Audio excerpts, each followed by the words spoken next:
자, 안녕하세요. 오늘 16번부터 마무리 지을게요. 이 동영상 한번 찍는 게 어렵습니다. 임강 선생님들 너무 부러워요. 캠코더를 안 사려고 그럽니다. 캠코더 안 사고. 요새 핸드폰이 잘 나와요. 선생님, 갤럭시, 뭔데? 핸드폰으로 당분간 촬영을 해서 올리도록 하고요. 3월 모의고사 이제 끝나고 나면 조금 있으면 4월달 모의고사죠. 4월달 모의고사 진행을 하게 되면 4월달 모의고사 해설 강의도 올려드리는데, 내년에 이제 올해도 마찬가지입니다만 문과 학생들 뿐만 아니라 뭐 이과 학생들까지 한국사를 시험을 봐야 하고, 뭐 실질적으로는 한 30점 이상 되면 3등급 이상 되면 뭐 감점은 없고, 대학교 진학하는 데에서는 뭐 어려움은 없을 것 같아요. 그죠? 일단 40점 이상 맞고 안정적으로 한국사 점수를 확보하는 게 좋겠죠. 그죠? 뭐 국어도 있고 영어도 있고 수학도 있고 다른 사탐 과목들은 뭐 가탐 과목도 준비를 해야 되기 때문에 한국사에 대해서 너무 큰 부담을 갖게 되면 입시에 어려움이 있을 수 있습니다. 그래서 선생님이 지금 예정컨대는 아마 올 하반기까지 해서 한국사를 한 40장면 정도, 그러니까 시험에 꼭 알고 있어야 될 한 40장면, 그러니까 전체 20문제니까 이 40장면이면 한 2배 정도 되죠. 2배수 정도. 그 정도 여러분들이 공부해서 뭐 충분히 뭐 40점 이상 나올 수 있을 정도로 좀 요약을 해서 압축해서 여러분들이 좀 학습하는데, 수능 준비하는데 조금 더 효율성을 가질 수 있게끔 좀 생각을 하고 있어요. 그래서 물론 뭐 강의 자체는 이제 홈페이지에 카페를 통해서 무료로 제공이 될 거고요. 뭐 재원생들한테만 뭐 노출이 되고 뭐 그런 건 아닐 것 같습니다. 어차피 뭐 요즘에 또 유행하는 게 뭐 사회 기부, 봉사 이런 거, 재능 기부. 선생님도 뭐 재능 기부 차원에서 한국사 정도는 그렇게 해서 하고요. 교재를 제작을 하게 되면 교재 같은 경우는 돈이 드니까 그것은 이제 유료로 판매가 될 수도 있겠어요. 근데 교재 제작을 할지 아니면 카페에다가 뭐 해당 강의에 대한 내용을 이제 프린트 처리해갖고 올릴지, 그거는 조금 생각을 해볼게요. 자, 오늘도 뭐 카메라로 찍습니다. 다음부터는 이제 핸드폰을 이용해서 조금 더, 핸드폰이 화질이 좋아요. 그래서 그걸 이용해서 하고요. 우리 카메라는 25분 강의 시간이 정해져 있습니다. 그래서 빨리빨리 처리를 해야 되는데, 마무리 짓는 거니까 16번부터 별 내용이 없어요.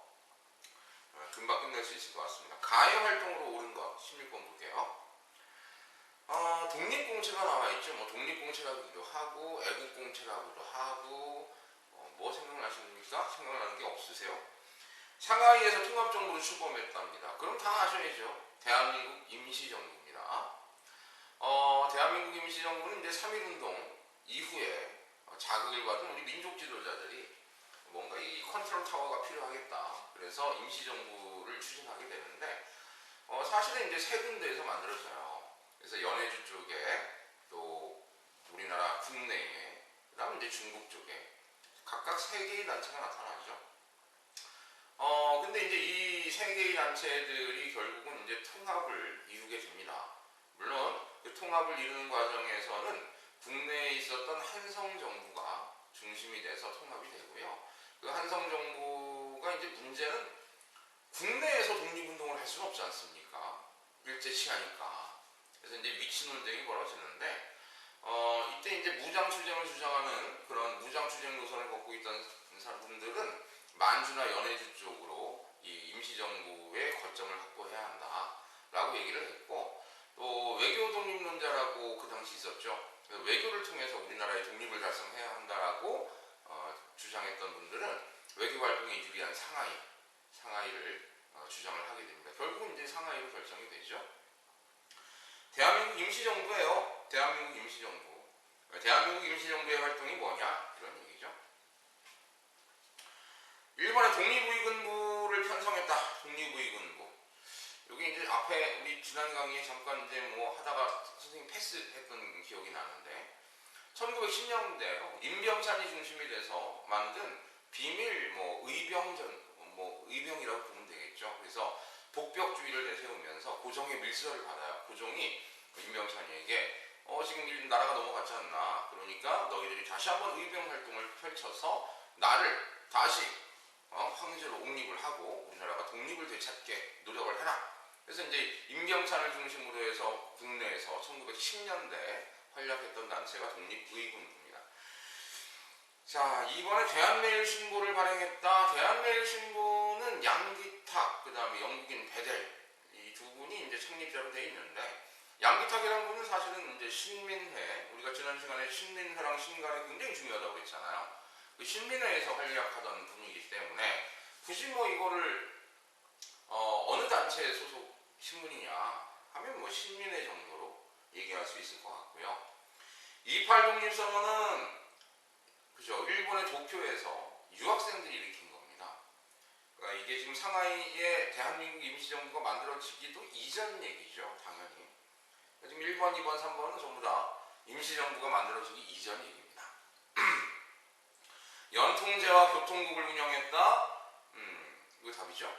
임시정부에서 가장 중요한 활동 중에 하나인데 연락조직이에요. 비밀 연락조직이면서 또 뭐 정보도 수집하고 독립운동을 펼치는 데 있어서의 군자금 이런 것도 모집을 하는. 그런데 이제 비밀 결사 조직으로 이 연통제라든가 교통국이 운영이 되는데 얼마 가지 않아서 이제 일제에 걸리게 되죠. 그래서 이게 조직이 와해되면서 임시정부가 위기를 맞이하게 됩니다. 고종 강제 퇴위 반대 운동을 전개했다. 네, 1907년 고종이 강제 퇴위를 당하자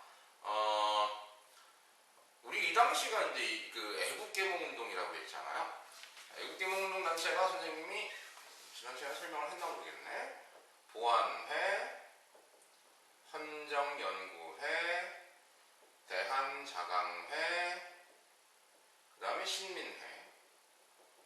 1904년부터 보통 1910년까지를 우리가 애국개몽 운동이 펼쳐졌던 시기다 하는데 그 시기에 가장 중요한 4개의 단체예요.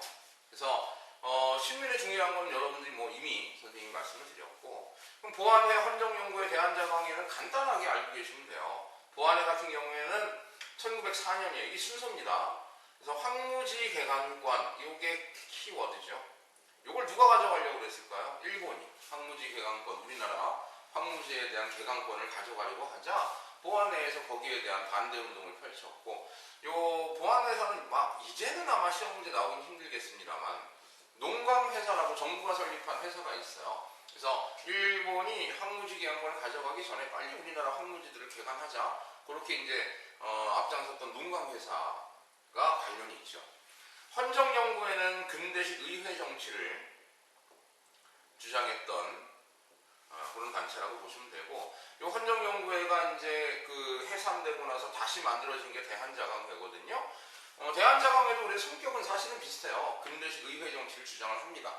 근데 이제 대한자강회가 특이한 것은 이게 이제 1907년이거든요. 물론 신민으로 7년입니다만 이때 고종이 강제 퇴위당하면서 고종 강제 퇴위에 반대 운동을 주도적으로 했던 단체 대한자강회입니다.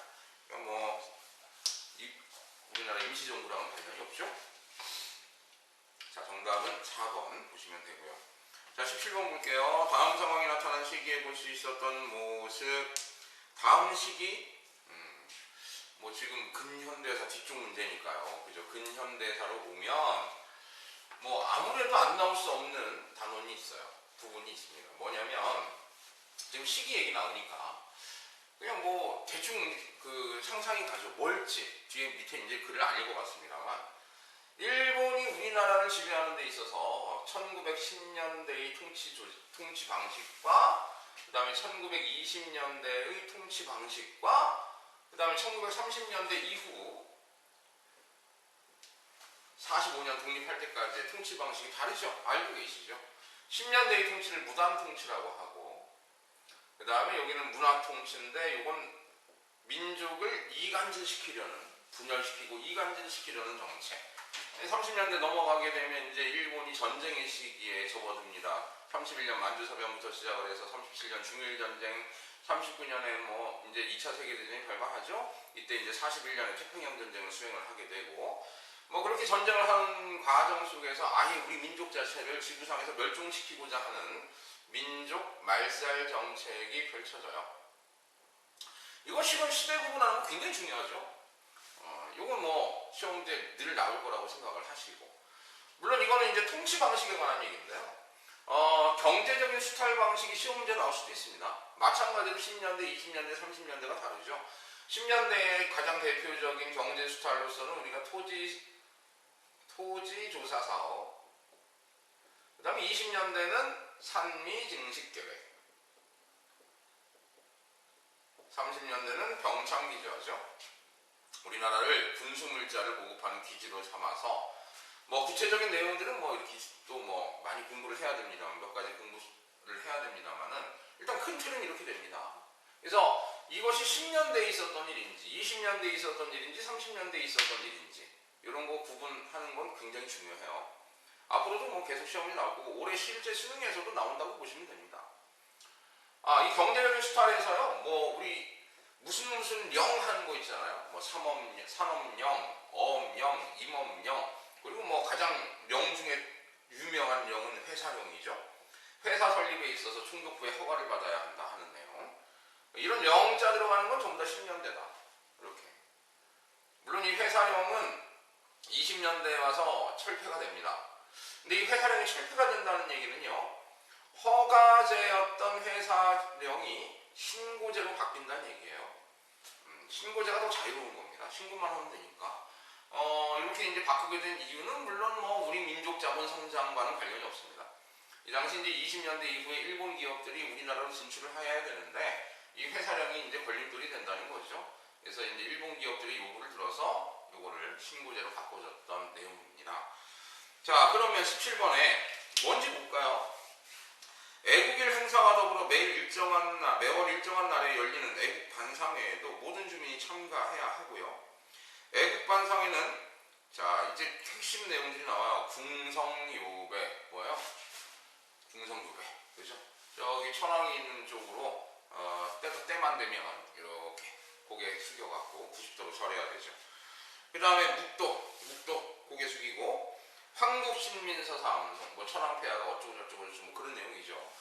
천황의 신민으로서 어떻게 뭐 충성을 다하겠다 뭐 그런 것들을 암송을 강요하고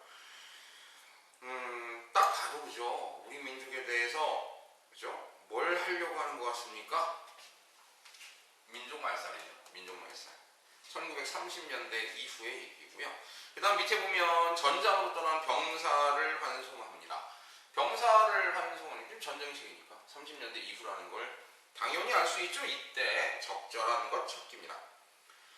1번의 서울진공작전이요. 서울진공작전은 이건 일제시대 아니죠. 일제시대 이전에 1907년 정미의병에 관한 얘기입니다. 그죠? 정미의병 때 13도 창의군이 만들어지고 서울진공작전은 펼치게 됩니다만 물론 뭐 실패했어요. 공출로 인해 쌀을 빼앗기는 농민. 공출은 동그라미 쳐놓으셔야 됩니다. 공출 30년대 이 병창기지화 정책 속에서 우리나라 물적, 인적 수탈들이 많이 이루어지죠. 근데 그 중에 가장 대표적인 키워드라고 보셔도 돼요. 쉽게 얘기하면 집집마다 다 뺏어가는 겁니다. 공출이라는 거. 그죠? 뭐 쌀만 뺏어갑니까? 숟가락, 젓가락, 놋그릇 뭐 이런 거 무기 만드는 데 도움이 되니까 다 뺏어갑니다. 그죠? 2번이 정답이겠네요. 조선 형평사 창립을 준비하는 백정. 형평사 운동도 한 번씩 포스터와 함께 나오죠. 형평 써 있어요. 신분제가 1894년 갑오개혁 때 이미 폐지가 됐습니다만은 그건 이제 법제적으로 사라진 거고 현실적으로는 여전히 이제 백정들이 있죠. 그죠? 신분적으로 있는 게 아니고 실질적으로 존재를 하는데 이들이 이제 굉장히 많은 차별을 받았다. 그래서 이제 형평운동이라고 하는 거를 벌이게 되는데요. 요거 시기가 1923년입니다. 요쯤에. 그래서 시기가 안 맞죠? 화폐정리 사업을 독촉하는 재정공은 1905년 을사조약 이전에요. 제1차 한일협약이라는 게 있어요. 그 을사조약은 제2차 한일협약이고 그 앞에 이제 1904년에 제1차 한일협약이 체결이 되는데 이 내용이 이제 뭐냐면 우리나라 재정과 외교 분야에 있어서 외국인 고문을 두게끔 한다. 이런 내용이었고 이 당시 이제 재정 고문으로 오는 사람이 일본의 메가타였죠. 이 사람이 1905년에 화폐 개혁을 실시합니다. 이 화폐 개혁 당연히 우리나라한테 뭔가 안 좋을 것 같죠. 당연히 안 좋습니다. 그래서 전부 다 이제 돈을 바꾸면 옛날에 우리가 쓰던 그 돈들을 일본 돈으로 바꿔라 뭐 이렇게 얘기하는 거예요. 근데 안 바꿔주죠. 그러니까 예를 들어서 이제 동전 100원짜리 동전이 있지 않습니까? 지금으로 따지면. 근데 100원짜리 동전이 새 거면은 바꿔줘요. 근데 이건 조금 흠집이 갔어. 그러면 똑같은 100원짜리인데 한 절반 가격만 쳐주는 거예요. 훼손이 많이 되면 아예 바꿔주질 않아요. 은행도 문도 잘 열지도 않아요. 그러니까 이걸 바꾸기가 힘들고 우리나라 돈 많이 갖고 있었던 그 돈들이 무용지물이 되는 거죠. 자, 화폐개혁은 이제 1905년 얘기니까요. 좀 거리가 있죠. 백오인 사건으로 끌려가는 신민회 회원. 백오인 사건 1911년. 그러니까 신민회가 1907년부터 1911년까지인데 1911년에 이제 해산이 됩니다. 시기적으로 안 맞고요. 자, 가해에 해당하는 단체에 넘어갈게요. 시간이 또 없네요. 25분밖에 없는데. 가해에 해당하는 단체 김원봉, 그 다음에 또 중요한 게 신채호의 조선혁명선언. 김원봉이라는 분이 이제 우리가 의거 단체로서 의로운 거사죠. 일제시대에 활약을 하게 되는데, 대표적인 의거 활동 단체가 지금 김원봉을 중심으로 한 의열단, 여기 이제 문제는 의열단이고요. 그 다음에 김구 선생님이 조직한 한인애국단, 또 하나 더 한다면 대한노인단, 이 정도가 이제 일제시대에 활약한 의거 활동 단체다. 이렇게 보시면 되는데, 의열단에 관한 얘기가 나와 있네요. 일본의 근음에는요, 신간회, 아시죠? 이제 신간회, 1937년 좌우 합작운동을 통해서 만들어진 민족유일당 운동의 결과물로 탄생한 최대 규모의 단체인 이 신간회의 자매단체입니다. 무슨 얘기예요? 이제 민족주의 계열과 사회주의 계열 여성 동지들이 힘을 합쳐서 하나로 만든 게 근우회라 이거죠.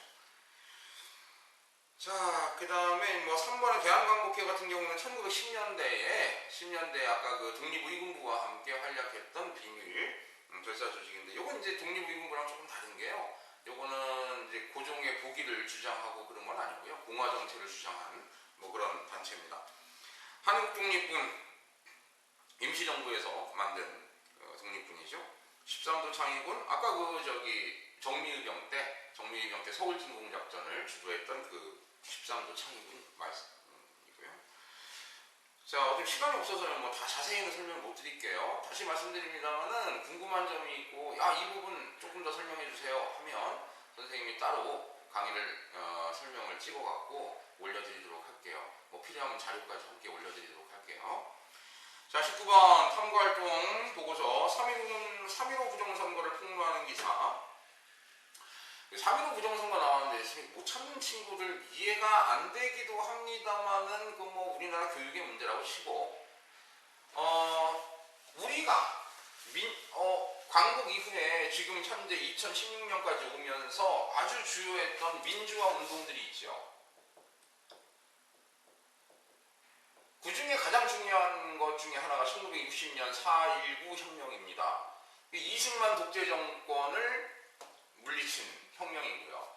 그 다음에 1970년대에는 이제 박정희 유신 시대 아닙니까? 그래서 1970년대로 접어들면 유신 독재에 반대하는 여러 운동들이 있었는데 자세히 모르셔도 돼요. 시험은 잘 나오진 않아요. 1980년에 5.18 광주민주화 항쟁이요. 그 다음에 1987년 6월 민주항쟁. 자, 5.18 광주민주항쟁은 전두환 신군부에 대한 쿠데타에 반대했던 그런 시절의 얘기고요. 그 다음에 6월 민주항쟁은 대통령 직선제로의 개헌. 요 당시 바뀐 헌법이 지금 우리가 쓰고 있는 헌법입니다. 그래서 이전까지는 대통령을 통일주체국민회의라고 하는 그런 단체를 통해서 체육관에서 간접선거로 대통령을 뽑았는데, 우리 국민들의 손으로 직접 뽑게 해달라고 요구했던 운동이고, 이것이 이제 성공을 했죠. 그래서 이 민주화운동 중에서 시험 문제 아마 번갈아 가면서 나올 겁니다. 얘가 지금 나왔는데 얘가 나올 수도 있고요, 얘가 나올 수도 있습니다. 근데 선생님이 봤을 때 어쨌든 이 세 개 중에 하나가 시험 문제라고 보여져요. 그러니까 요거는 할 수 있어야 됩니다. 할 수 있어야 되고요. 아마 한 10번은 더 들으셨을걸요. 여태까지 교육과정 제대로 이수하셨으면. 3.15 부정선거고요. 또 시국선언을 하는 대학교 수단 4.19 혁명에 관한 얘기입니다. 그래서 3번 답으로 하시면 되고요. 나중에 또 이제 요건 시간 될 때 이제 한국사 강의 드릴 때 핵심 포인트만 뽑아서 잘 정리해갖고 강의 올려드리도록 할게요. 근데 뭐 미리 내가 이거 지금 4월달도 지금 모의고사 얼마 안 남았고 해야 되겠다 싶으면 모르겠으면 요청하세요. 요청하시면 올려드리도록 하겠습니다. 뭐 항상 강의 시간은 20분대로. 자, 20번 다음 상황이 전개되는 시기를 연표해서 골라라. 정부는 사회정의 실현과 경제 활성화를 목적으로 1993년 금융실명제를 전격 단행하였다.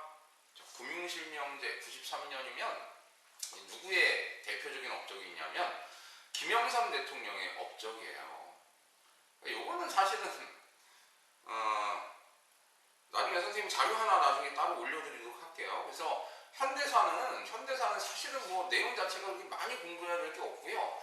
어떤 대통령 때에 무슨 일이 있었는지 간단하게만 여러분들이 정리를 할 수 있다면 충분하거든요. 지금 보시면 밑에 표가 좀 웃겨요. 서울올림픽 나오죠. 라와 마 사이에, 그죠? 요새 학생들은 이제 서울올림픽을 잘 모르니까 1988년 서울올림픽이고 요거 개회 선언을 누가 했냐면 노태우 대통령이 했습니다. 노태우 대통령 다음에 김영삼 대통령이고 그 다음 밑 뒤에 남북정상회담 누구죠? 김대중 대통령. 이렇게 넘어가는 거거든요. 그죠? 당연히 누가 봐도 5번이 답인데 누가 봐도 5번이 답이지만 또 학생들에 따라서는 잘 모르는 친구들도 있죠. 나중에 선생님 수업할 때 다시 정확하게 알려드리도록 할게요. 자, 여기까지 일단 3월달 모의고사 해설 강의 이렇게 마무리 짓도록 하고요. 다시 말씀드립니다. 내가 궁금하고 부족한 부분이 있으면 댓글 다세요. 댓글 달아놓으시면 선생님이 알아서 처리해 드리도록 하겠습니다. 자, 이상이에요.